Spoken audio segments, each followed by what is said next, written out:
You ever put your hand on a kid's shoulder to shake them awake and felt, just for half a second, like you were touching a mannequin that was still warm? I did, once. And it's the reason I still sleep with a lamp on like I'm 5 years old.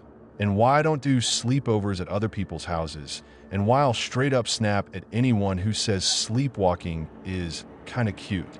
My sister Mara used to sleepwalk. Not the movie version. Not the soft, spooky little stroll with her arms out like a zombie and a cute, oh. I mean the real shit. Blank eyes. Mouth moving like she was trying to chew words. Bare feet making no sound on old wood. The kind that makes your stomach flip because you can't tell if she's asleep or if something else is driving. My mom had one rule, and she said it like a law. Don't wake her.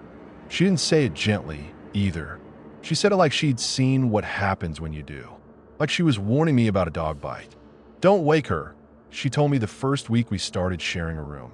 If she's walking, you guide her back. If she's talking, you listen but you don't answer. You do not shake her. You do not yell her name. You do not turn lights on in her face. You don't startle her.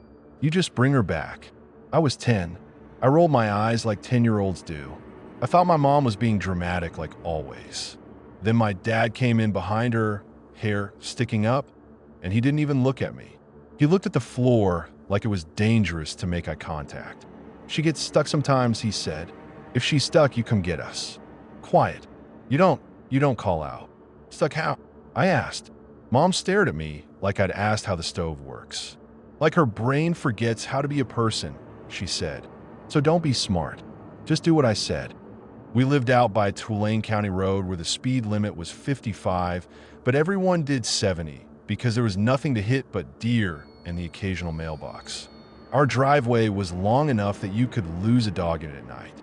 Gravel, then dirt, then gravel again where it met the road. Cornfields on one side, scrubby woods on the other. The kind of place where your porch light doesn't make a dent in the dark. It just shows you how deep it goes. Our house wasn't big, but it was old and it had that old house soundscape that never shuts up. Pipes clicking, floorboards popping, wind pushing on the siding like a tired hand. You learn the rhythms and you stop noticing them until one sound is off and your body wakes up before your brain does. Our room had 2 beds because my dad tried to build a bunk setup and gave up halfway. The top bunk was this homemade platform with a ladder that wobbled like a bad tooth. He painted it this bright seafoam green that looked fun in daylight and looked like bruised skin in the dark. My bed was under the window. Mara's was up on that platform, close enough to the ceiling that she could touch it if she sat up. There was a drawer under my bed where I shoved everything I didn't want to deal with: school papers, hair ties, dead batteries, little toys, whatever. It made a sound like a coffin lid when you pulled it out. That's not me being poetic. That's what it sounded like. Wood grinding on wood, a long drag that made your teeth itch. Mara was 7. She was tiny, all knobby knees and elbows. During the day, she was loud and impulsive, the kind of kid who'd eat frosting straight from the tub and then cry because her stomach hurt. At night, she turned into not her. At first, she did the usual stuff. She'd sit up. She'd stand by the ladder and stare like she forgot what it was. She'd climb down backwards, so slow my skin would crawl. Sometimes she'd shuffle to the hall.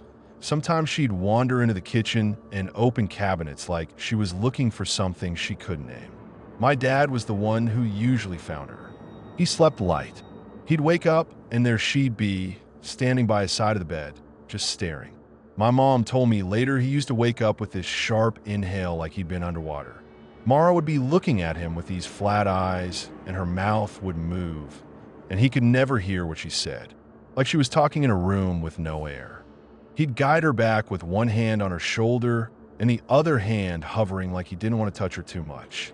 He'd bring her into our room, sit her on the ladder rung, wait for her to climb, and then he'd stand there until she was tucked in because he didn't trust her to finish being a kid on her own. Most nights, I slept through it. I'm not proud. I was a selfish little asshole in the way kids are. Mara's sleepwalking was my parents' problem. I just wanted sleep. Sometimes she woke me up on accident. She'd bump my bed frame. She'd step on a Lego. She'd whisper too loud. I'd groan and tell her to shut up and roll over. She never answered. Not once. I did dumb things to keep her from leaving the room. Little landmines. A Barbie shoe turned sideways. A plastic dinosaur. Stuff that would hurt enough to wake her without me having to get out of bed. Yeah, I know. I'm not asking you to like me. But it worked. Most nights. Then my mom started taping notes around the room like our bedroom was some kind of crime scene.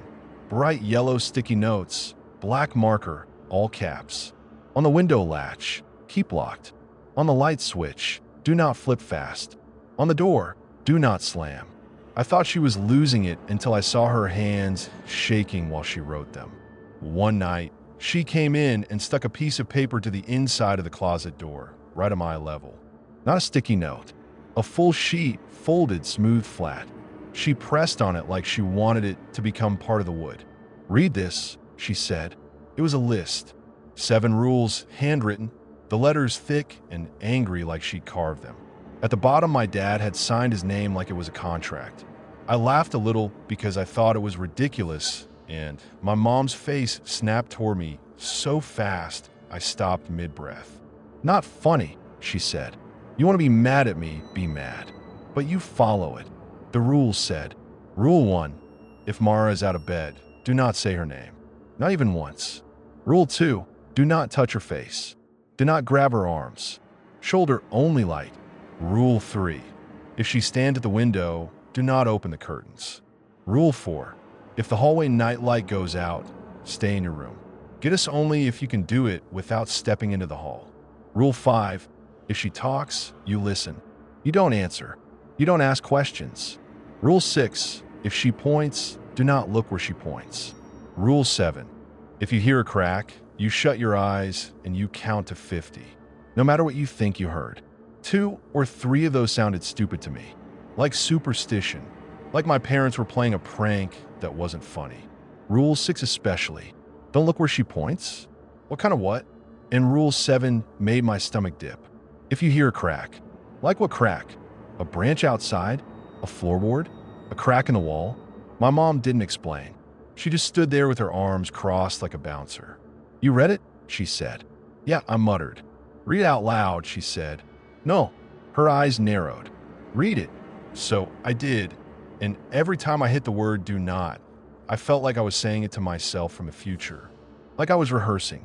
When I finished, my mom pointed at Rule 1 with her fingernail. "You will forget," she said.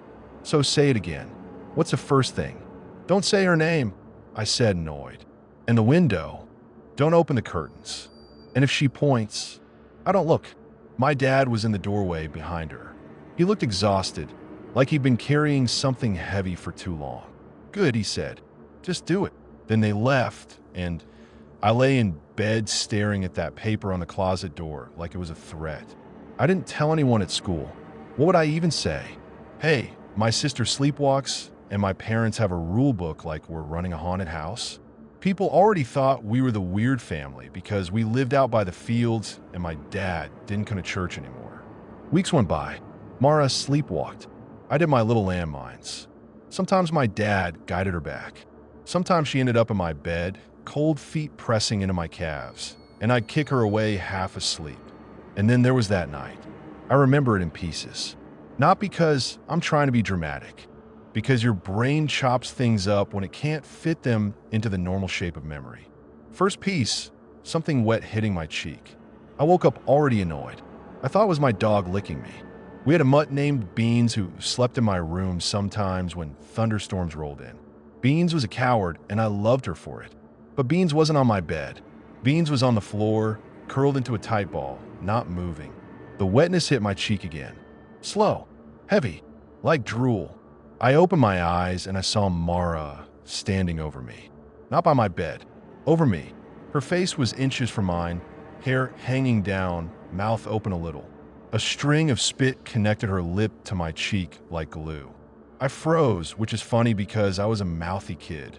I always had something to say, but in that moment my body did this thing where it went quiet inside. Like everything pulled inward. Mara's eyes weren't looking at me. They were looking past me, through me, like I was a window. My first instinct was to say her name and shove her away.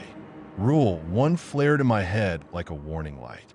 I swallowed hard and whispered, "Mara," and stopped myself on the edge of her name like my tongue hit a hot stove. I pressed my lips together. I didn't know what to do, so I did the lazy thing I always did. I guided her into my bed. Light shoulder touch. Rule 2. Her skin was warm. Normal. That was the only normal part. I leaned up and nudged her down onto the mattress, and she climbed under my blanket like she was going into a tunnel. Not sliding, crawling, hands and knees, shoving herself deeper until her whole body disappeared under the covers. It made my scalp prickle. It looked like an animal hiding. Then she went still, just this lump under my blanket, and my brain tried to convince itself it was fine. Kids sleep weird. Mara sleepwalks. It's just whatever. I lay back down. My heart slowed. I stared at the ceiling until my eyes got heavy. Second piece, pressure on my hip, like someone shoved me. Not a gentle nudge, a push. I jerked awake, and there was Mara again, out of the bed, standing rigid at the window. The curtains were closed. Thick, cheap fabric with a faded pattern. Behind them, I could see a thin line of moonlight at the bottom, like the world outside was trying to leak in. Mara's body wasn't loose the way it usually was when she sleepwalked. She wasn't swaying. She wasn't shuffling. She was stiff, locked in place like someone had posed her and told her to hold. Her back was toward me. Her head was turned sharply to the left, toward the curtains, at an angle that made the skin bunch on her neck. It looked painful. I whispered, "Mara," without thinking. The second the sound left my mouth, something in her moved. Not like she heard me, like something used my voice as a lever. Her jaw dropped, just dropped, like a hinge giving out. I felt my stomach fall. I clamped my mouth shut so hard my teeth clicked. Mara's jaw rose back up a fraction, but not fully, like someone was adjusting a puppet. My hands started shaking. I wrapped them in my blanket like that would hide it. "Mara," I mouthed silently without sound, and watched her face, waiting for it to happen again. Nothing. My throat felt tight. I tried again, barely a whisper, almost no air. "Mara." Her jaw opened wider. Not because she was yawning. Not because she was about to speak. Wider like something was stretching her. Her head tilted back a little like her neck was being pulled. I made a sound in my throat, a little involuntary whine, and her jaw snapped down even farther. I saw the skin at the corners of her mouth pull tight, pale like it might tear. I slapped my hand over my mouth. I tasted sleep-stale spit and fear. Rule 1. Don't say her name. My brain screamed, "Go get Mom. Go get Dad, go now." I swung my legs out of bed, and my feet hit the floor cold. The floorboards were icy in winter, and we didn't have enough heat in that house to fix it. Beans lifted her head at the movement, ears pricked, and then dropped her chin back to the floor like she couldn't be bothered.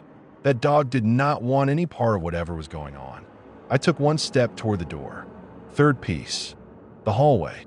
Our door was always cracked at night because my dad said he didn't want it shut on you in case of fire. That sounded reasonable.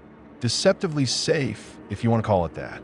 The hall night light was supposed to glow soft orange, enough to find the bathroom without smashing your shin on the dresser. I saw it. The nightlight was on, but the hallway was still dark. Not normal dark. Not its night dark. Dark like the light was being smothered. Dark with weight. I stared at it, and my brain did that thing where it tries to find a rational explanation, because rational means you can solve it. Maybe the bulb is dying. Maybe my eyes aren't adjusted. Maybe there's a shadow. Then I saw something move between the night light and the wall. Not a shape, not a person, just a shift like a hand passing in front of it. The light dimmed. It didn't go out. It dimmed like someone cupped it. Rule 4 flashed. If the hallway nightlight goes out, stay in your room. My mouth was so dry it hurt. I took another step, and the floorboard under my foot didn't creak, which was weird. That board always creaked. I knew it like a friend. That silence made it worse. I leaned forward, straining, trying to see down the hall toward my parents' room. And then, crack. Not a floorboard crack. A crack like when you snap a chicken bone and it pops. A hard, wet sound like a joint giving up. My whole body seized. Rule 7. If you hear a crack, shut your eyes and count to 50. I wanted to bolt. I wanted to scream. I wanted to vomit. I wanted my mom like I wanted oxygen. Instead, I shut my eyes because I was a kid and I believed rules like they were spells. I squeezed my eyes tight and counted. Not smoothly. I stumbled. I whispered numbers without voice, tongue moving against my teeth.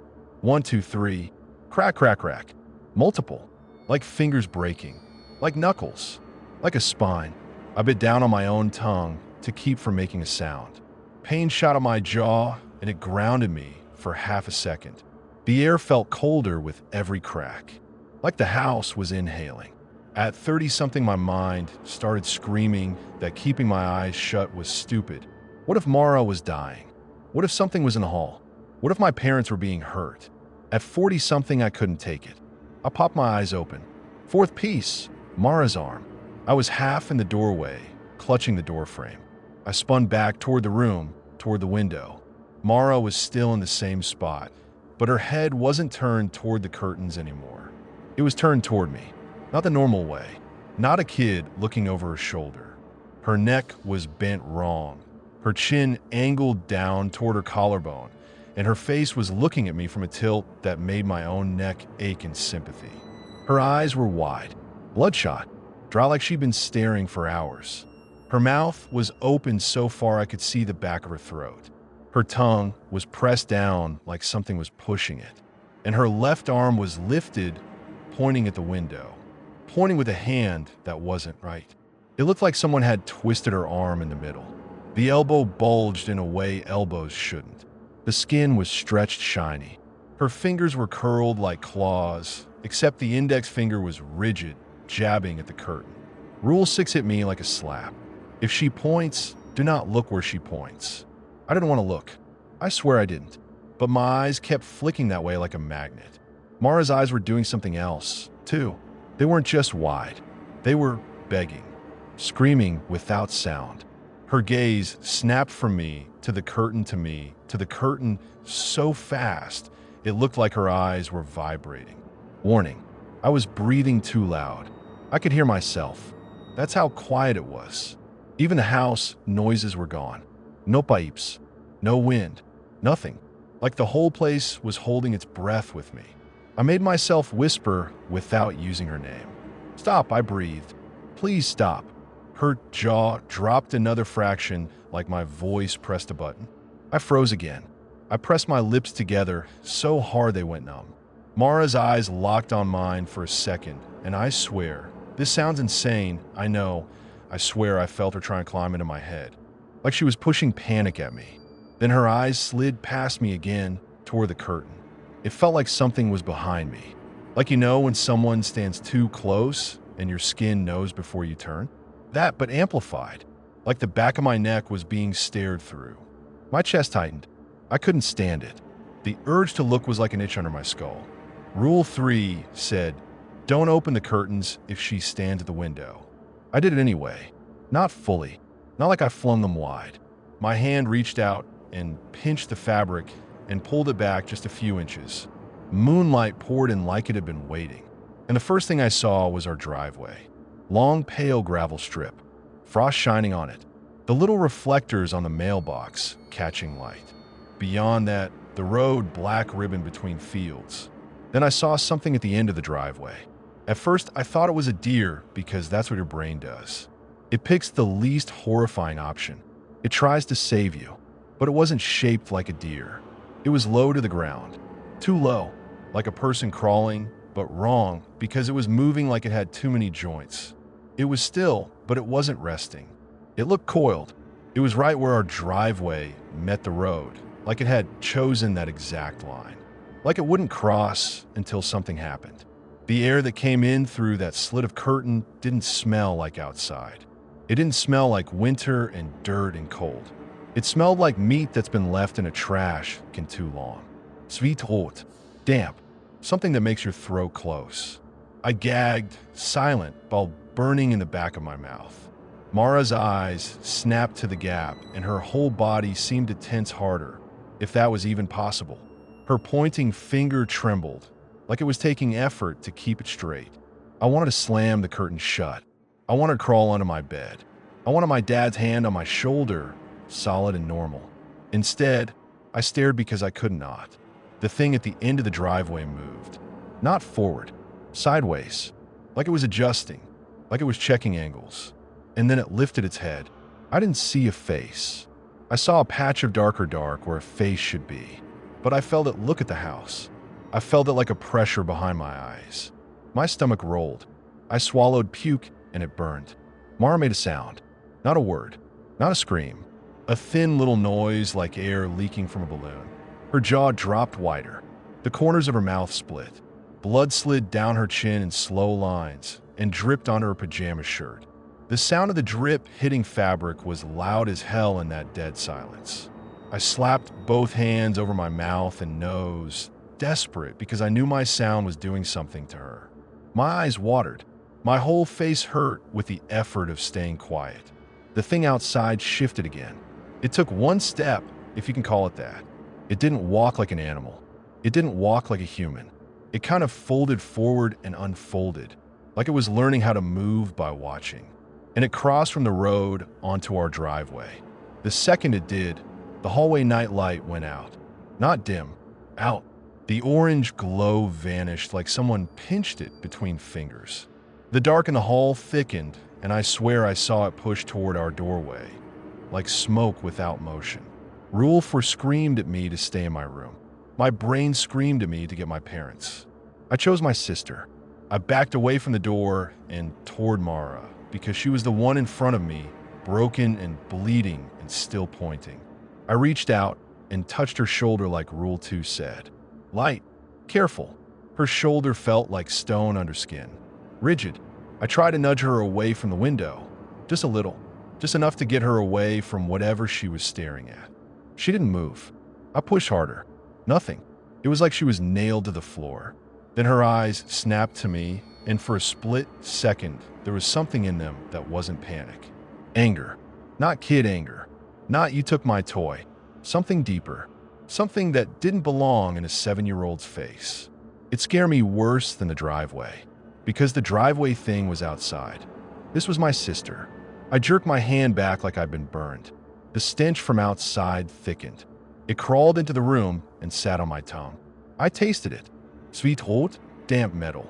Beans lifted her head again, and this time she did growl, low and confused, like her body wanted to fight, but her instincts told her she'd lose. The thing outside moved faster. It wasn't running yet, but it was closing distance in these wrong, efficient folds. Every time it moved, it ate a chunk of driveway. Mara's finger started shaking harder.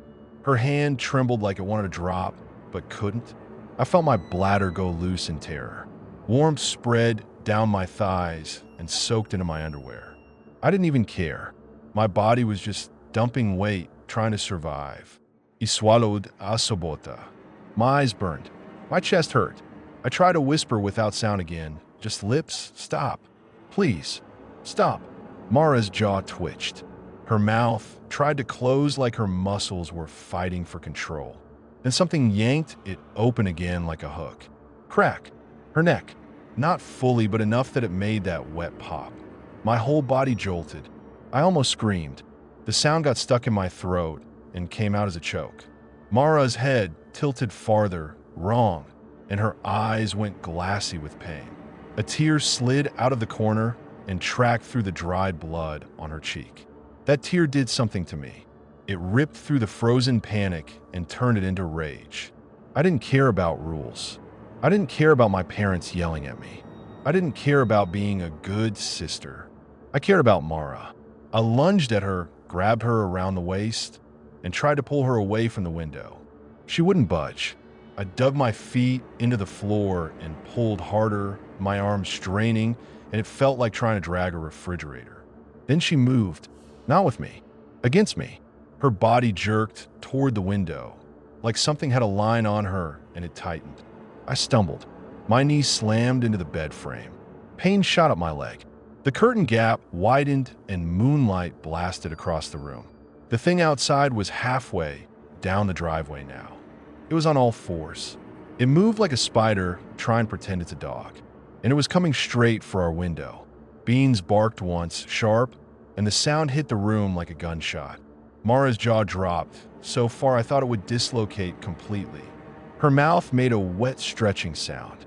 I slapped my hand over Beans's muzzle, and she fought me, whining, but I held on because even her noise felt dangerous now.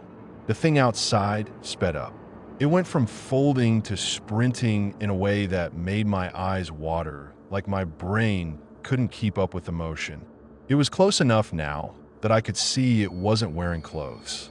It wasn't fur either. It was skin, but not right. Too smooth in places, too textured in others, like scar tissue. It glistened in the moonlight like it was damp. I tried not to look. I tried to jerk the curtain shut. My hand shook so hard I missed the fabric twice. Mara's finger pointed like it was a compass needle stuck on north. Rule 6 screamed again. Don't look where she points. Too late. I looked, and when I did, something in the room shifted. Not outside. Inside, like a pressure wave. The air behind me thickened, and I felt something step into my room without touching the floor. Cold hit the back of my neck. My hair lifted. I went completely still. Mara's eyes snapped to me, and her pupils blew wide, like she was seeing the exact moment I screwed up. I didn't understand what I'd done. Not fully, but my body knew. I'd looked where she pointed. I'd acknowledged it. I'd opened something. The night light in our room, little plug-in one by the dresser, flickered, then went out. Now the only light was moonlight through the slit. The dark in the hallway pushed closer, filling the crack of our doorway like ink. Something scraped in the hall. Not a footstep, a drag, a wet slide. I wanted to scream my parents' names. I wanted to do it so bad my chest ached with it. Rule 1, don't say her name. Rule 5, don't answer if she talks. Rule 7, if you hear a crack, crack. This time it wasn't her neck. It was the window screen. A tearing sound, metal bending, like someone grabbed the screen from outside and ripped. My whole body went cold. The thing outside had reached the window. I heard claws, or fingers, I don't know, scrape the frame. Mara's head jerked toward the window with a violent snap, and her jaw stretched wider, like it was trying to become a hole. I squeezed my eyes shut because Rule 7 was in my head like a prayer, and I couldn't think of anything else to do. I counted. 1, 2, 3. The tearing continued. Metal popping. Screen bending. 4, 5, 6. A wet thump against the glass. 7, 8, 9. Beans started whining, high and desperate, and I held my breath because even her sound felt like it was feeding something. 10, 11, 12. Then I felt a hand on my cheek. Not my hand. Not Beans. A hand. Cold. Damp. Fingers too long. It touched my face like it owned it. I almost exploded into a scream. I bit down so hard I tasted blood. I forced my eyes to stay shut. 13, 14, 15.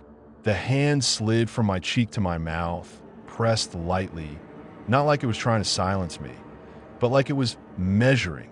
A chill crawled in my teeth. 16, 17. The room smelled like rotten owl, so thick it made me dizzy. 18, 19. I heard Mara make that thin, leaking sound again. 20, 21. I felt something brush past my ear like hair, but colder. 22, 23. The pressure in the room increased, like the air was being packed tighter.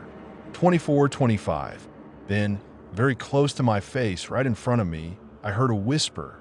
Not words, just breath shaped like language. And the second I heard it, my body did the dumbest thing. I opened my eyes. Mara's face was inches from mine. Not at the window, not pointing, right in front of me, crouched like she climbed down without me noticing. Her mouth was fixed, like invisible fingers were pulling her lips into a shape that wasn't hers. The corners stretched, trembled, tried to move. Her eyes weren't looking past me anymore. They were looking at me, and they were filled with something that did not belong to my sister. Not panic, not fear, hunger. My breath shot out in a sob. I couldn't stop. Mara's jaw dropped. The corners of her lips tore a little more and blood ran. And behind her, in the moonlight, I saw the window screen cave inward. Something was coming through. I scrambled backward, hit the bed, fell, tangled in blankets, hands slipping on my own piss-sweat blood mess. I tried to crawl away, and my hand landed in something wet and warm, and I gagged. Beans bolted under the bed with a squeal. Mara stayed perfectly still, face inches from mine, eyes locked, and her arm lifted again, crooked finger pointing past my head. No, no, no, no. I didn't want to look. My eyes flicked anyway, because I'm human and humans are stupid, and my kid brain was in pure survival mode. I saw it, a shape forcing itself through the torn screen, not squeezing like an animal, not climbing like a person, more like pouring, like it could go boneless when it wanted. It slid into the room, and the temperature dropped so fast my teeth chattered. I made a sound, not a word, not a scream, just a broken little noise. Mara's face changed in response like my sound was a trigger. Her jaw yanked down, her head tilted back, her neck bent wrong. The invisible hand on my cheek was back, pressing, guiding like it wanted me quiet but also wanted me aware. I couldn't move. I couldn't breathe. I couldn't even blink. The thing, whatever it was, paused halfway in like it was listening. Then it moved. Fast. It didn't come for me. It went straight for Mara. It latched onto her like she weighed nothing. Mara's body lifted off the floor without her legs kicking, without her arms flailing. She didn't fight. She couldn't. She was rigid like a doll. Her eyes snapped to mine one last time, and in that last look I saw her. Not the hunger. Not the puppet. My sister. Terrified. A kid. A real kid. And then she was gone. Pulled through the window like a hand yanking a sheet off a bed. Quick. Clean. Violent. The curtain fluttered. Cold air rushed in. The stench spiked and then started to fade like the source was moving away. I finally screamed. Full voice. No rules. No distrant. A raw, tearing scream that hurt my throat. The dark in the hallway surged like it was answering me. I heard heavy footsteps, my dad, charging down the hall, and the darkness seemed to recoil just enough for him to break through it. He slammed into our doorway, flicked the light switch. Nothing happened, and he shouted, "What?" Then he saw the window, the torn screen, the curtain moving, the cold. He made this noise I've never heard from him before or since, like an animal that knows it's too late. My mom barreled in behind him, hair wild, eyes wide, and she grabbed me by the shoulders so hard it hurt. "Where is she?" she screamed right into my face. "Where is she?" I tried to speak. I tried to tell her. I swear I tried. But all that came out was, it. My jaw wouldn't work right. My teeth clacked. I kept tasting rot. My dad lunged for the window and shoved his arm out into the night like he could grab her back with bare hands. My mom slapped the side of my face, hard. And I don't even blame her because she was out of her mind with fear. "Where?" she screamed again. I pointed at the driveway because I couldn't do anything else. My dad ran. No juice. Pajama pants. Straight out the front door into the winter dark. My mom grabbed the phone, dialed with shaking fingers, and said words like child and taken and please and hurry. I sat on the floor in my soaked pajamas, staring at the torn screen, and I kept hearing the whisper breath in my ear like it had left an imprint. The cops came fast because out where we lived there wasn't much else to do, and a missing kid was a siren. Flashing lights turned the fields red and blue. Men with flashlights walked the driveway. Dogs barked. People yelled names. Names. My sister's name. And every time someone said it, something in my stomach tightened like a fist. The deputy asked me what happened. He crouched down, so he was eye level with me, voice soft like I was a hurt animal. "Tell me what you saw," he said. I tried. I did. I tried to say. She was sleepwalking, and she pointed, and something came through the window, and it took her. What came out was, don't say." "What?" he asked. "Don't say her name."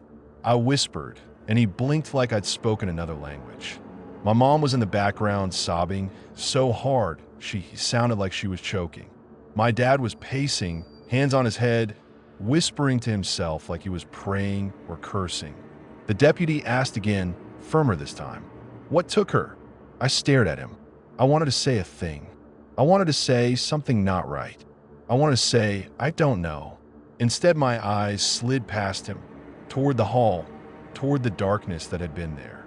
And for a moment, I thought I saw the night light in the hall glow again, faint like an ember under ash. Then it dimmed, like a hand covered it. I started screaming again, incoherent, thrashing, and the deputy grabbed me, and my mom shoved him off like I was hers to hold, and she kept repeating, she didn't do it, she didn't do it, she didn't do it, like she was trying to convince herself. They searched all night. They searched the woods. They searched the field. They searched the drainage ditch by the road. They found the torn screen. They found Mara's little footprints in the dirt by the window like she'd stood there earlier, though I swear to God she never stepped there. They found my father's footprints running barefoot down the driveway, because he ran far, screaming her name into the dark like the dark could be bullied. They didn't find Mara. By morning, people were looking at me different. Not the cops at first. The neighbors. The volunteers. The women my mom knew from school who came to help. The way their eyes slid over me like I was a stain. Because I was the one in the room. Because the window was under my bed. Because kids lie and kids do dumb things and adults need something to hang their fear on. They asked me the same questions in different mouths. Did you open the window? Did you hear a car? Did you see a man? Did your sister go outside on her own? Did you fall asleep and not notice? My dad didn't ask those out loud, but I saw it in him. I saw it in the way he wouldn't look at me straight after the first day. I saw it in the way he kept rubbing his hands like he was trying to scrub off something sticky. My mom did look at me. Too much. Like if she stared hard enough, she could extract the truth she wanted, the simple truth where a man did it. A human man with a face, a license plate, a motive. Something she could chase. And when I didn't give her that, her grief turned sharp. That first week, I slept on the couch with every light in the house on. The hall night light stayed plugged in and it stayed bright, and I stared at it until my eyes ached. They brought in a child psychologist. They brought in a state investigator. They brought in a guy with a mustache who talked like he'd seen a lot of bad things and thought he was immune. He sat me at the kitchen table and slid a cup of water toward me. Okay, he said, voice flat. Start from the top. I stared at the water because I couldn't look at his face. The water looked too normal. It made me angry. I told him about Mara sleepwalking. I told him about my mom's rules. And when I said the rules out loud, I felt stupid and insane at the same time. He wrote notes. He nodded at the parts that made sense. When I got to the part about the thing at the driveway, his pen paused. A person, he asked. No, I said. An animal, he asked, like he was trying to give me an out. No. What then? He said, and there was this edge like he was getting tired of me. I swallowed. My throat hurt from all the screaming. My tongue still had a cut where I'd bitten it. It was wrong, I said. He stared at me, waited. Silence stretched. I couldn't stand it, so I blurted the part that haunted me the most. Every time I talked, I said, voice cracking, she moved wrong. Like my voice made it happen. He leaned back, lips pressed tight. He looked at my mom over my head. He didn't say it, but I could hear it in his silence. Kids make stories. Kids misremember. Kids cover guilt with monsters. My mom's hand tightened around my shoulder, hard enough that her nails dug in. Are you saying she did something to her sister? She snapped to him. Not me. He held his hands up. I'm saying children can have vivid perceptions during trauma. My mom's voice rose. Perceptions? My daughter is gone. My dad slammed his fist on the counter so hard the coffee maker rattled. Stop, he barked. Just stop. The mustache guy cleared his throat. We need facts. I stared at the closet door in my mind at the list of rules. The paper was still there in my room. I knew it was. It felt like a weight. Facts didn't help. Facts didn't explain a hand covering a nightlight. Facts didn't explain cracks like bones in the dark. Facts didn't explain Mara's eyes begging me not to look and my dumb kid brain pulling the curtain anyway. They searched for weeks. Helicopters, dogs, divers in the river because someone found a scrap of fabric snag on a branch, and everyone jumped on it like hope. They found a tuft of hair down by the riverbank 2 miles away. Dark hair like Mara's. No scalp, just strands caught on thorn. My mom screamed when they showed her. My dad went pale and sat down like his legs stopped working. I threw up in the sink. The sheriff told my parents something careful and awful about probable foul play, and we're doing everything we can. Then quietly the effort shifted. People stopped driving out to our house. The casseroles stopped. The volunteers stopped calling. My mom started sleeping on the floor under Mara's window like she could guard it with her body. My dad started staying out late in the barn, pretending to fix things that didn't need fixing. And me? I stayed in that room alone because my parents couldn't stand to be in there, and because no one asked what I wanted. The sticky notes stayed on the walls. Keep locked. Do not flip fast. Do not slam. The rule list stayed on the closet door. I stared at it every night until the ink blurred and I could recite it without thinking. Some nights, I'd hear the hall night light buzz and I'd hold my breath, waiting for it to dim. Some nights I'd swear I smelled rot for half a second, like a memory drifting through a vent. And some nights, this is the part one never told the cops because I wanted to stay alive. Some nights I'd wake up to Mara's side of the room, making those tiny, settling sounds, like someone shifting weight on a ladder, like someone climbing down, slow and careful. I never opened my eyes. I never said her name. I counted to 50, shaking so hard my teeth clicked. And when I did open my eyes, nothing was there. Just the curtain, closed, just the window latch, and the sticky note on it, bright yellow in the moonlight, saying keep locked. One morning, a week after, I woke up and that sticky note was gone. Not peeled off and left on the floor. Gone. My mom swore she didn't take it. My dad swore he didn't go in my room.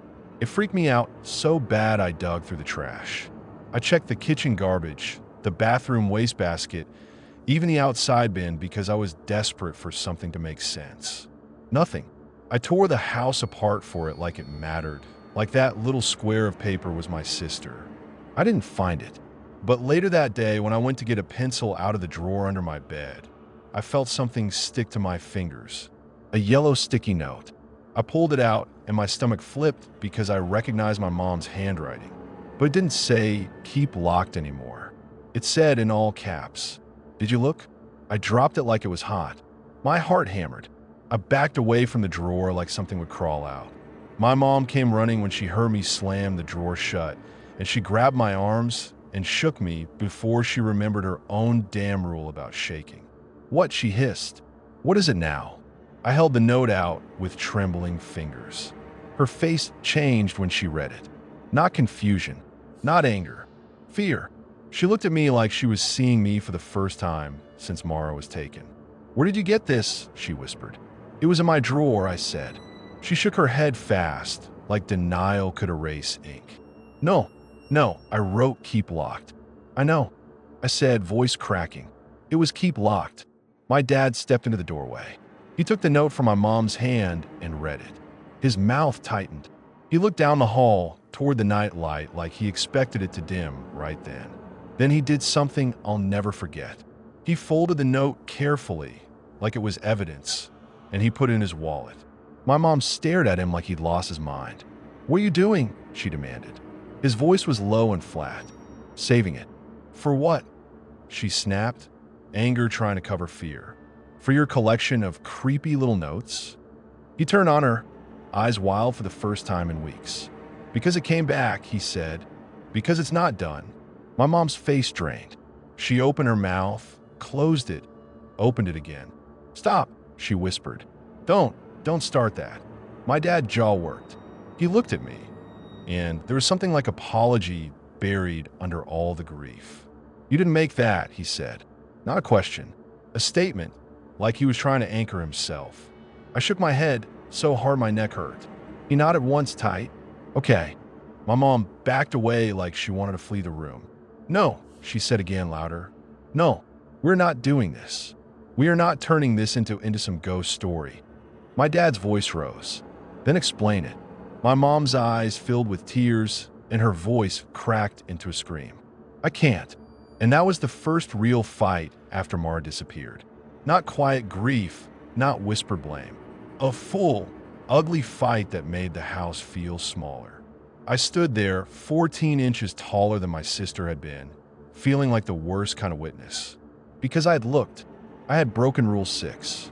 And now there was a note in my dad's wallet asking if I did it. Like something new. Like something was keeping score. That night, my dad made us all sleep in the living room. He dragged mattresses out. He checked every lock twice. He shoved a chair under the front door knob like we lived in a bad neighborhood instead of field. He plugged in every night light we owned. The hall glowed like a runway. My mom sat on the couch, clutching Mara's stuffed rabbit so hard her knuckles went white. Her eyes were red and glassy. She looked like she'd been hollowed out. My dad sat on the floor by the hall, back against the wall, staring at the night light like he could outstare it. He didn't say why, but I knew. He was waiting to see if a hand would cover it. He was waiting to see if the dark would come back for the rest of us, now that it had taken one. I lay on my mattress, staring at the ceiling, trying not to breathe too loud. At some point, my mom dozed off, crying her sleep. My dad's head nodded forward like he was losing the fight against exhaustion. I was the only one fully awake because being tired didn't matter when your nerves were screaming. The hall nightlight hummed. The house creaked like it always did. Then, soft as a thought, the nightlight dimmed. Just a little. My heart stopped. I sat up slow, so slow, like speed itself was dangerous. My dad's head jerked up at the same time. Our eyes met. We both stared at the nightlight. The dimness deepened, like something moved in front of it. My dad lifted one finger to his lips. "Shut up. Don't make sound." My throat went dry. I nodded. The glow shrank until it was just a weak orange dot. And then I saw it. Not a full shape. Not a person. Just the suggestion of a hand against the wall. Long fingers. Too long. Covering the light. My dad's whole body went rigid. His eyes went wide. He didn't reach for a weapon. He didn't stand up. He didn't do anything brave, because bravery is a luxury when you're looking at something that doesn't play by your rules. He shut his eyes, and he started counting under his breath. 1, 2, 3. My mom stirred, mumbled in her sleep. My dad snapped his eyes open and hissed through clenched teeth, "Don't." My mom blinked, confused. "What?" The night light went out completely. The living room plunged into real dark, not cozy dark. Heavy dark.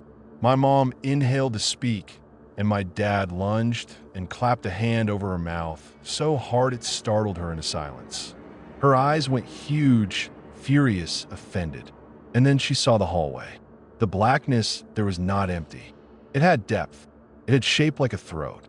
There was a sound from down the hall. A slow drag, like something moving without lifting its weight. My mom tried to pull away from my dad's hand, tried to say something, and he squeezed and whispered in her ear, voice shaking, "Don't. Don't you fucking talk." Her eyes filled with tears again.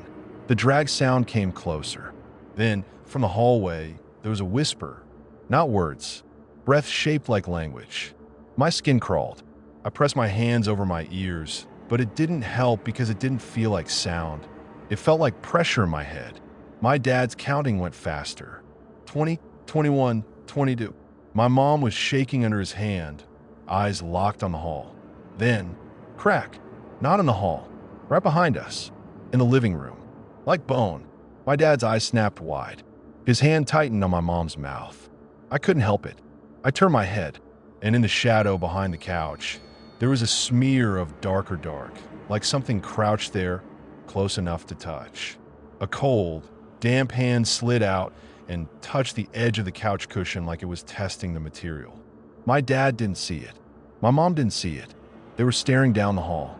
I saw it, and the second I did, the sticky note in my head screamed, "Did you look?" I squeezed my eyes shut and counted because Rule 7 was all I had left. 1, 2, 3. The couch cushion compressed beside my mom like something sat down. My mom's eyes went wider. She felt it. You can feel a cushion move. She felt it, and she tried to scream into my dad's hand. My dad's face contorted with terror and effort. He started counting louder, voice breaking. 30, 31, 32. The cushion compressed more, like weight settling. And then, right beside my mom's ear, a whisper breath. My mom's eyes rolled back like she was going to pass out. My dad's count hit 50, and he ripped his eyes open. And whatever was on the couch wasn't there. The cushion slowly rose back to normal, like memory fading. The hall was still black. The night light stayed out. My dad stared at me. And for the first time since Mara vanished, he looked at me like we were on the same side of something. He whispered, voice shredded, "You saw it." I didn't answer. Rule 5, don't answer. But my face must have given me away because he nodded like he'd gotten his confirmation. My mom's mouth moved under his hand, trying to form words. My dad let go slowly. His hand trembled. My mom swallowed hard, voice barely a breath. Is she? My dad cut her off sharp. Don't. My mom started crying again, silent, shaking like her body was breaking down molecule by molecule. My dad stared into the hall and whispered to himself. It came back, and I lay there, staring at the ceiling with my eyes wide open, thinking about Mara's eyes and the window and the thing moving down our driveway like it had been invited. Because in a way it had. I had pulled the curtain back. I had looked, and now the house knew I could be made to look again. My dad didn't sleep after that. He sat in the living room with his back to the wall, eyes on the black hallway like he could hold it back with sheer stubbornness. He kept the list of rules in his wallet like it was a Bible, thumb rubbing the folded paper until the edges went soft. My mom tried to pretend we could outnormal it. She made breakfast. She washed dishes that were already clean. She talked too loud like volume could push the dark out of the corners. But she wouldn't walk past the hallway night light without flinching, and every time she said Mara's name, my dad's jaw tightened like he tasted blood. I didn't tell them about the couch cushion. I didn't tell them about the hand. I didn't tell them how the whisper felt like it was inside my teeth. I just watched the lights, and I listened for cracks, and I stopped answering questions like a kid who learned the wrong lesson too well. 3 days after the living room night, the note showed up again. Not on my drawer, on my pillow. A bright yellow square, dead center, like somebody placed it carefully while I was at school. Same thick marker, same angry caps. You brought it in. My mom read it and made a sound like she was choking. She whirled on my dad like she could blame him for paper. You did this, she said, voice sharp and trembling. You're feeding this. You're making it real. My dad didn't even look at her. He looked at the note like it was a mouth. It is real, he said. Stop, she snapped. Stop. You want it to be real because then you don't have to accept. He finally looked at her, and his eyes were wrecked. Don't, he said low. Don't say it. She did anyway. She's gone. My dad's hand slammed the table. Don't. Silence hit. The house held it like it was precious. Then the hallway nightlight dimmed. Just a little. My mom's face drained.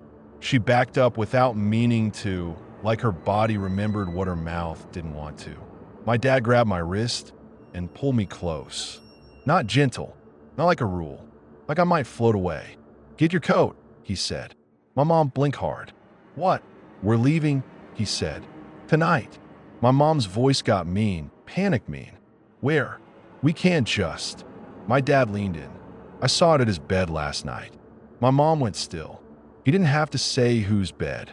My stomach dropped so hard it hurt. Beans, I whispered, instantly hating myself for making sound.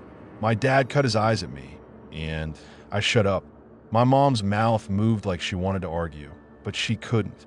She pressed her hands to her face and started sobbing, loud and ugly, like a dam letting go. That afternoon, my dad did something I'd never seen him do. He took the rule list off the closet door and taped it to the back of the front door, right at eye level, like we needed to pass it on our way out. Then he made a new note and stuck it under it. No curtains, no names, no looking. My mom watched him like she hated him for believing and hated herself for starting to. We packed like we were running from a fire. Clothes, paperwork. My mom grabbed Mara's stuffed rabbit and held it to her chest so hard it left a damp mark on her shirt. My dad shoved batteries and flashlights into a bag like he'd learned the hard way not to trust light switches. The sun went down early. Winter does that out there. It doesn't fade, it just gives up. I kept staring at the window in our room, the torn screen repaired with new mesh that looked too clean. I couldn't stop thinking about that line at the end of the driveway, the invisible boundary it wouldn't cross until I opened the curtain. And then my mom said the worst possible thing. What if she comes back? She whispered like a prayer. What if she comes to the window and we're not here? My dad's voice came out rough. Then we're not here. My mom's face twisted. That's her answer? It took her, he said. It didn't lose her. The hallway night light flickered again. Just once. My dad stood up fast. Now, he said. We were halfway to the car when the crack happened. Not a floorboard. Not a branch. Bone. It came from inside the house. My mom froze on the porch. No, she breathed. My dad grabbed her elbow. Don't, he hissed. Another crack. Then another. Like fingers breaking one by one. My mom made a sound, a tiny, desperate squeak, and my dad clamped a hand over her mouth so hard she staggered. I stood on the porch, shaking so bad I couldn't feel my hands. My eyes were on the doorway because the front door was still open. My dad had left it open in a rush. Inside, the dark hallway was wrong again. The nightlight was on, but the light didn't land anywhere. It was like it shone into a void. And then something moved in that void. Not walking, not sliding, standing up. Too tall, too thin, too many angles. My dad swore under his breath, ugly and tight, like the word was a weapon. My mom's eyes rolled with tears above his hand. She tried to say Mara's name into his palm. He shook his head hard. Then, from deep in the hall, a child's voice whispered, Mom. Not Mara's voice. Not exactly. Close enough to tear my mother open. She bucked against my dad's hand, fighting like an animal. Mara. My dad slapped his other hand over her mouth too and dragged her down the porch steps like he was kidnapping her himself. Don't you fucking do it, he snarled at her. Don't you fucking answer. The voice came again, a little louder. Dad. My dad's whole body jolted, but he didn't stop dragging her. He didn't look back. He kept moving like if he slowed down, he'd get swallowed. I couldn't move because I saw the window, our living room window, facing the driveway. The curtain twitched from the inside. No wind, no reason, just a twitch, like a finger flicking fabric. My stomach turned to water. Rule 3, do not open the curtains. Rule 6, if she points, don't look. Rule 1, don't say her name. But nobody was pointing. Nobody was telling me not to. So my brain did what it always did when it wanted certainty. It went straight for the window. And there she was, Mara, pressed to the glass like she'd been there the whole time. Her face looked normal. Too normal. No blood. No tormaus. No wrong neck. Just my sister's face, pale in the porch light, eyes wide. She looked right at me. Her lips moved just a little. Help me. My throat made a sound without permission. I took a step. My dad yelled my name. My name, not hers, like it was a lifeline. Mara. My mom tried to wail into his hands. Mara's face in the window changed at the sound. Not dramatic, not monster movie, just a tiny shift, like something behind her skin perked up. Her mouth smiled, a fraction too wide, like it didn't know the limit. And her eyes slid past me, toward my mom, hungry. My dad saw it too. He stopped dead at the car door, eyes locked on the window, and for the first time I saw pure terror on his face, not grief, not anger. Terror like he'd recognized something. Inside the car, he barked at me. I didn't move. I couldn't. My legs were full of sand. The living room curtain moved again, and from behind Mara's face, something darker pressed forward like a second face trying to share the glass. A shape with no features. Just a dip where eyes might be, like the night itself was leaning in. My dad shoved my mom into the passenger seat and slammed the door. He sprinted around to me, grabbed my arm hard enough to bruise, and yanked me toward the back seat. As he did, he said the one thing I never heard him say in my whole childhood. He said Mara's name. He didn't shout it. He didn't call to the window. He said it like a curse, like spitting.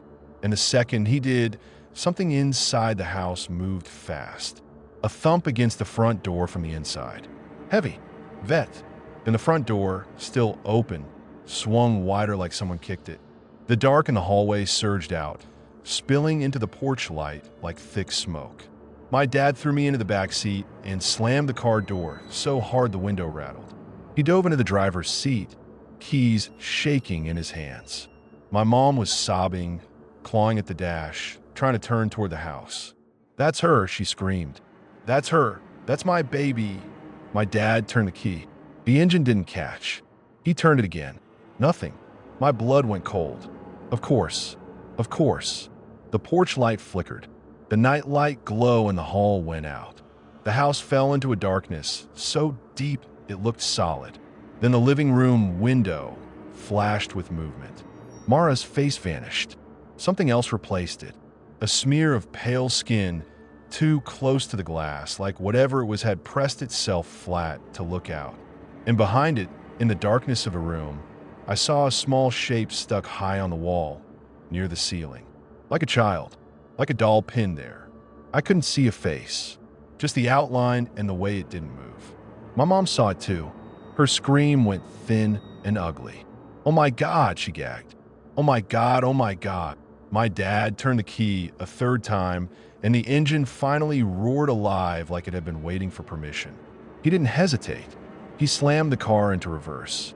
The tires spun on gravel. The car lurched. We shot backward down the driveway like we were fleeing a gunman. In the rear window, the house looked wrong. Too still, too dark, like a silhouette cut from paper. Then something moved at the edge of the driveway, right where it met the road. Low, coiled, the same shape from that night years ago, but closer now, visible in the car's lights. It didn't have eyes I could see, but it watched us like it did. My dad didn't slow. He hit the end of the driveway, swung the wheel hard, and the car fishtailed onto the road, tires screaming. As we straightened out, my mom twisted in her seat, hysterical, tried to look back, to find Mara in the dark, to find anything. My dad grabbed her wrist and forced it down. "Do not look," he said, voice cracked and furious. "Do not fucking look." My mom sobbed like she was dying. That was her. My dad said no. My mom screamed. I saw her. My dad's eyes were on the road, wide and glassy. His knuckles were white on the steering wheel. "That thing knows our voices," he said. "It knows what we'll do." My mom's voice dropped into something broken. "Then what do we do?" My dad swallowed hard. "We stopped feeding it. We drove to a motel off the highway. One of those cheap ones with neon signs and scratchy blankets. The kind of place that smells like bleach and old cigarettes, even if nobody smokes anymore." My dad paid cash. He didn't use our name. He dragged our bags in like we were fugitives. In the room, he taped the rule list to the bathroom mirror. My mom stared at it like it was an insult. "You're doing this again?" she hissed. My dad snapped. "You want her back, you follow it." My mom's face crumpled. She didn't answer. That night, none of us slept. We sat with the TV on low volume because silence felt like bait. At 2:17 a.m., the motel room phone rang. One sharp ring, then silence. My mom flinched so hard she almost fell off the bed. My dad stared at the phone like it was a snake. The phone rang again. My mom reached for it without thinking. My dad caught her wrist. "Rule 5, he said through clenched teeth. My mom's eyes were wild. "It's a phone." My dad's voice shook. "It's a mouth." The phone rang a third time. Then, very softly, the receiver lifted by itself. No one touched it. I saw it. My dad saw it. My mom saw it. A quiet breath came through the speaker, like the line had connected to something alive. Then a whisper, not quite words. My mom started crying again. Soundless, shoulders shaking. My dad leaned forward and stared at the phone like he hated it. And then, clear as day, in a little girl's voice that almost matched, "Wake up." My mom made a choking sound. My dad slapped his hand over her mouth again before she could answer anything, before she could say a name, before she could make the mistake it wanted. My heart hammered. My skin felt too tight. The phone whispered again, "Wake up." And then it clicked back into place like nothing happened. My dad kept his hand over my mom's mouth for a full minute after. She bit his palm hard enough to leave marks, but he didn't let go. Finally, he released her. She whispered hoarse, "It followed us." My dad nodded once. "Yeah." My mom's face went empty. "Then it's never going to stop." My dad stared at the rule list on the mirror, eyes unfocused. "It stops," he said, voice flat, "when it can't use us." My mom swallowed. "Ow!" My dad looked at me. Not with blame. With something worse. With a decision. I felt sick. "What?" My dad's voice was quiet. "It wants you to look." My mouth went dry. "I didn't." He cut me off. "You did. That night. You did. And it learned you." My mom shook her head fast, like she couldn't stand where the sentence was going. "No, don't," my dad said. "We can't outrun it. We can't fight it. We can only starve it." My mom whispered, "Stop." My dad's eyes stayed on me. "You have to stop giving it your eyes and your voice." My chest tightened. "I already do." He shook his head. "Not enough." My mom lunged at him, fists hitting his chest. "You're not putting this on her," she hissed. "You're not." My dad grabbed her wrists, held her still, voice shaking. "I'm not putting it on her. It's already on her." My mom collapsed against him, crying into his shirt like a child. My dad didn't cry. He just held her and stared at me over her head like he was memorizing my face in case it got taken too. The next morning, my dad drove us to a church, even though he hadn't stepped inside one in years. Not because he believed, because he was desperate.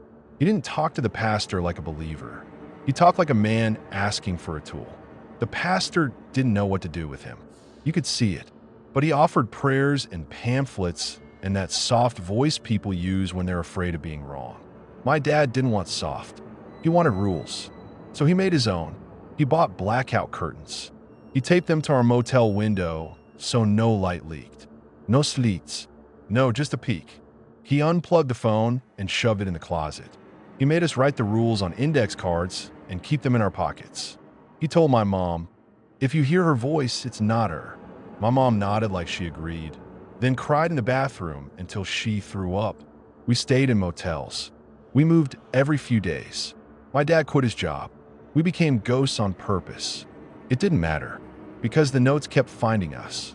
Under my pillow, in my backpack, taped inside a public bathroom stall when I went in alone. One time I found one stuck to the inside of my jacket sleeve, like it had been there all day. They don't believe you. They will, though. My dad started looking older by the hour. My mom stopped eating. I stopped being a kid. And then, a month into running, my mom snapped. We were in another cheap room, another TV, murmuring, another night waiting to be attacked. My mom stared at the wall for a long time, and then she said, quiet and deadly, "I'm going back." My dad turned his head slowly. "No." My mom's eyes were dry. "Yes." My dad stood up fast, chair scraping. "You go back, you die." My mom smiled without humor. "Good." My dad's voice cracked. "Don't." My mom's voice rose. "You think she's still alive?" My dad flinched like she'd slapped him. My mom kept going, "Cruel because grief makes you cruel. You think she's just waiting? In a field? In the woods?" "No. That thing took her. And if it can use her face, if it can use her voice." She broke, suddenly, shoulders trembling. "Then she's not alone." My dad's face twisted. He looked like he was going to hit something. Instead, he slammed his fist into the wall and left a dent. My mom whispered, "I'm her mother." My dad's voice was low. "And I'm her father. And I'm telling you, it wants exactly that." My mom stood up, shaking. "Then let it have me. Let it choke on me. I don't care." My dad grabbed her shoulders. "You think you're being brave. You're being used." My mom shoved him. "And you're being a coward." That word landed. My dad went still. Then he said, very quietly, "Fine." My mom blinked. "What?" My dad looked at me. "We go back." My stomach dropped. "No." My dad's eyes were flat. "We end it." My mom's mouth opened, hope and horror mixing. "Ow!" My dad pulled his wallet out and unfolded the original note. "Did you look?" He tapped it once with his finger. "It needs a yes," he said. "It needs permission." My skin went cold. "No." My dad's voice trembled. "It already got one out of you. That night. It learned you'd do it." My mom whispered, "What's he saying?" My dad swallowed hard. We get what it wants, controlled. My heart pounded so hard I thought I'd puke.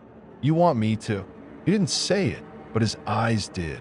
Look, answer, feed it, so it comes close enough to trap. My mom shook her head fast, suddenly terrified of her own idea. No, no, no. My dad's voice broke. Then what? We keep running until it takes one of us anyway?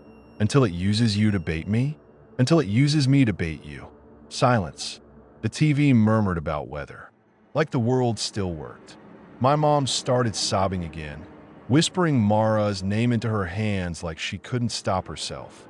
My dad closed his eyes, and I saw him count, lips moving like Rule 7 was the only religion he had left. We drove back at dusk. Same road, same fields, same long driveway. The house sat there like it hadn't moved, like it had been waiting politely. My dad parked on the road, not in the driveway. He killed the headlights. The dark swallowed the househole. He pulled a rule list out, unfolded it, and handed it to me. Read it, he whispered. My throat tightened. I know it. Read it, he insisted, voice shaking. I read it, lips barely moving, and every word tasted like rust. When I finished, my dad said, "If you break, if you panic, if you say her name." "I won't," I whispered. My mom was in the passenger seat, clutching the stuffed rabbit like it was a life raft. Her eyes were wide, haunted, already halfway gone. My dad opened his door. Cold air rushed in. The night smelled like dead leaves and something else under it, faint like rot remembered. "We don't go inside," he said. "We don't open curtains. We don't turn on lights. We stay right here." My mom whispered, "She's in there." My dad didn't answer. Rule 5, don't answer. He walked to the end of the driveway, just a few steps in, like he was testing a boundary. He held a flashlight, but didn't turn on. He raised his voice, careful, measured. Not her name, not a scream, just words. "We're here," he said. The night stayed quiet. Then the hallway nightlight inside the house flickered on. Orange glow behind the front window, faint through the glass. My mom gasped. My dad's shoulders tensed. The porch light didn't come on, just that hallway glow. Then from somewhere inside, a crack. My dad shut his eyes and counted under his breath. My mom whispered Mara's name like she couldn't help it. The hallway light dimmed, like a hand covered it. My dad snapped his eyes open. He turned toward the car. "Don't," he hissed at my mom. "Don't say it." My mom's face was wet. "She's calling me." No voice had called. Not yet, but grief hears what it wants. The front door of the house swung open. Slow. No kriak. No resistance. Just open like someone held it. Dark poured out, heavier than the night around it. And in that darkness, a small shape appeared in the doorway. A kid, bare feet, boyamas, stuffed rabbit in its hands, my mom's rabbit. My mom made a sound and lurched forward. My dad grabbed her wrist and yanked her back so hard she stumbled. The kid in the doorway lifted its head. Mara's face, perfect, clean, wide eyes. My mom choked out, "Baby." My dad clapped his hand over her mouth. Mara's mouth in the doorway moved. "Wake me up," it said. My entire body went numb, because it sounded right. Not perfect, but close enough to rip you open. My mom sobbed against my dad's hand, trying to answer. My dad turned his head toward me, eyes wild. "Don't look," he mouthed. But I was already looking. And Mara, no, not Mara, tilted its head like it knew I couldn't help it. It raised one arm and pointed. Past the doorway. Into the house. Rule 6 screamed. I tried to drag my eyes away. I tried. I swear I tried. But my gaze followed that crooked finger like it had a hook in it. And the second I looked past the doorway, into that dark hall where the nightlight should have landed, I saw the thing. Not fully. Not a body. A shape in the hall that bent wrong. Too tall. Too close to the ceiling, like it was standing on joints that didn't belong to legs. The darkness around it wasn't absence. It was skin. And behind it, pinned high near the ceiling like a decoration, was a small human shape. Mara. Not her face, not clear, but the size, the limp way it hung like gravity owned her. My throat tore itself open. A sound came out. Not her name. Just a broken, horrified noise. The thing in the hall reacted like it heard a dinner bell. The night light went out. The dark rushed forward. Mara in the doorway smiled wider. Corners of the mouth stretching too far, like it didn't understand the limit. My dad screamed. Not a name, just rage, and lunged toward the porch steps like he could fight night with fists. My mom twisted out of his grip at the exact wrong second, arms reaching.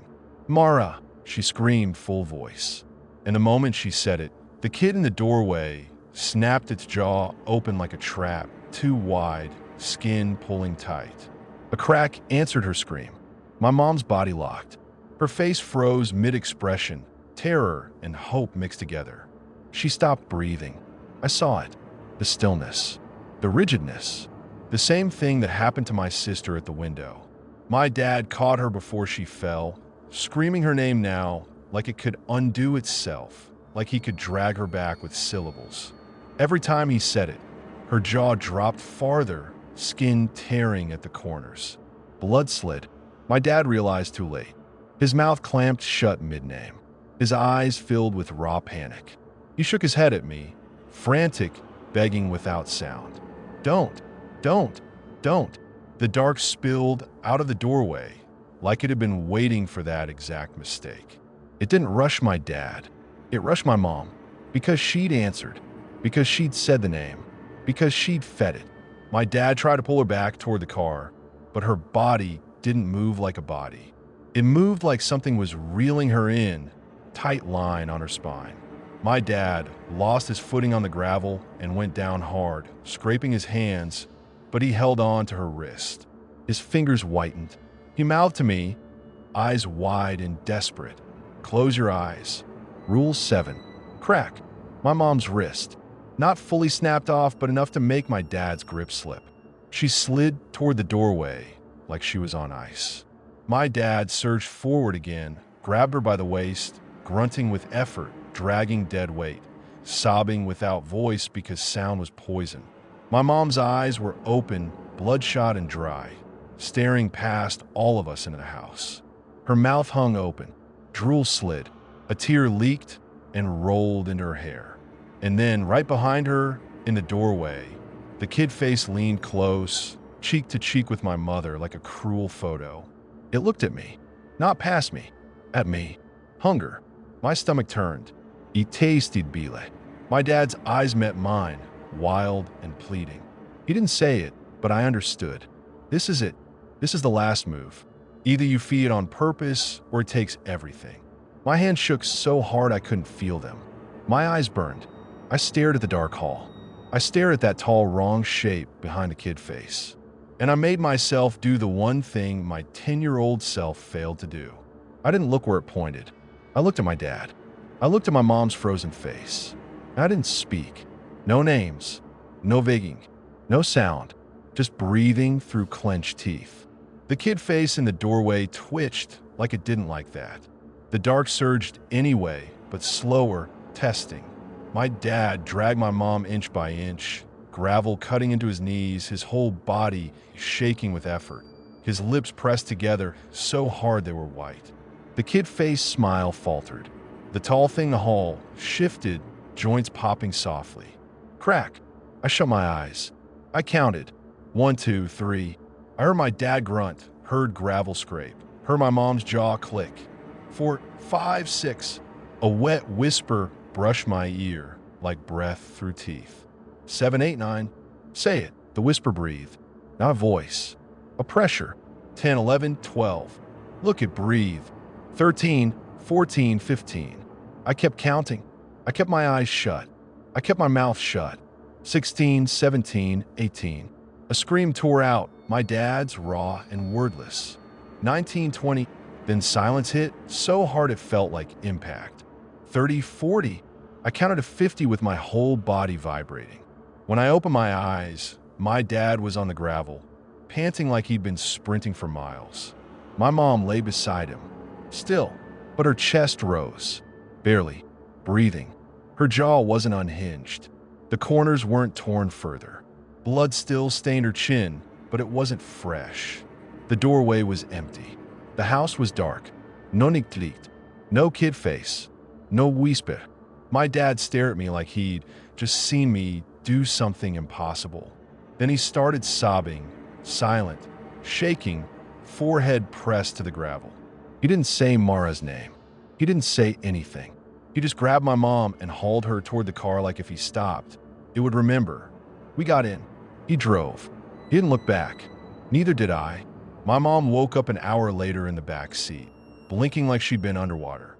Her voice came out dry and small. "Where's Mara?" My dad's knuckles tightened on the wheel. He didn't answer.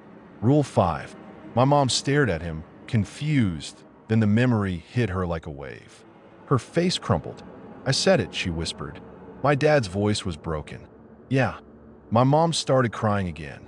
I sat there, staring out the window at the black fields sliding by, and I realized something ugly and simple. It didn't stop because we were stronger. It stopped because we stopped giving it what it wanted. For a while, that worked. Years went by. My parents split. My dad moved states. My mom started sleeping with lights on, always. We stopped talking about Mara because every time someone did, the air felt like it tightened. I grew up. I tried to be normal. I failed in quiet ways. And last fucking night, I woke up to something wet hitting my cheek. Drool. I wiped it away and opened my eyes. My second child stood over me, mouth open slightly, eyes blank, not looking at me, past me. And in the hall, the nightlight dimmed like a hand covered it.